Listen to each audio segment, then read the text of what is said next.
Hello and thanks for tuning in. I'm Katya and I'm coming to you from my herbal apothecary, Urban Wellness, and I'm a trained herbalist, and I'm going to talk to you today about my newest tea, my moon cycle tea. And if you're watching this down the road and you're like, why is it a new tea? Well, I've made a lot of tea blends over the years. You've probably checked them out. You can check them out on my website and in my shop. And we probably have 40 different tea blends for common things people come in for.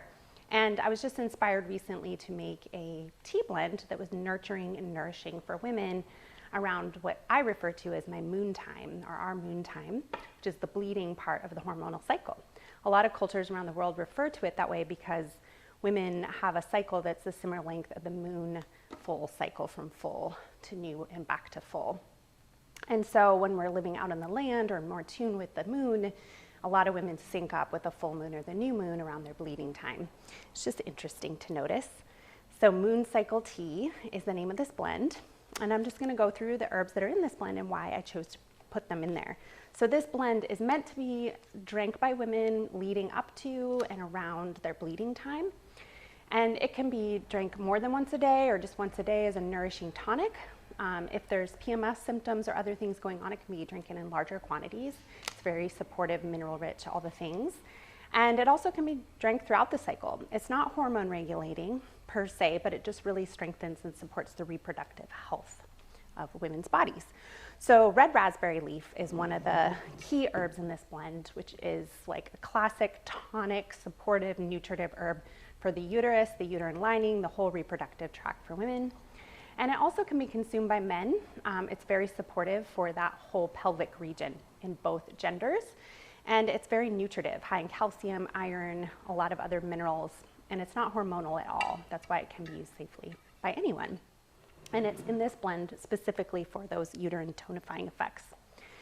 The next herb I'm going to talk about is mugwort. So mugwort has a lot of lore, mystical history with its relationship to the moon. It has a silvery underside to the leaves.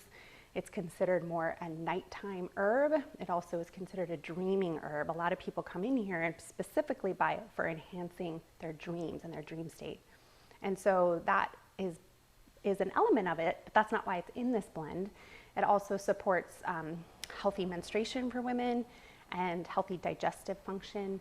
And it's really just a nutritive women's herb. Then there's lemon balm. So I put lemon balm in a lot of my teas because it's one of my favorite gentle nervines. So it supports the nervous system. It can support mood balance, can support calming and uplifting, super supportive and healing to the body in general. So really great for women who have any sort of like feeling moody or particularly sensitive around their cycle, which they can work with, and that's not a bad thing, but it can help like balance that. And then there's dandelion root. Dandelion root is really in here for the liver. It supports liver and kidney health, and it's a tonic that way, and hormones are metabolized through the liver. So this can help with hormonal irregularities around that time and help with some of the highs and lows, maybe the irritability that can come with menstruation. So that's why this beautiful common plant is in here. And then we have licorice root. So licorice root has some great effects for the liver, anti-inflammatory, soothing to the digestive tract. And it also lends a sweetness and a harmonizing element to this formula. And finally, we have the lovely, crisp, bright spearmint for flavor, for uplifting, and also for its mild cooling effects. Sometimes there's excess heat in the body around menstruation for women as well. So that's my moon cycle tea. I hope you'll try it and let me know what you think of it. Again, this can be consumed leading up to bleeding time and through bleeding time for women. And thank you so much for tuning in. This is Katya at Urban Wellness, and we look forward to serving your herbal needs in the near future.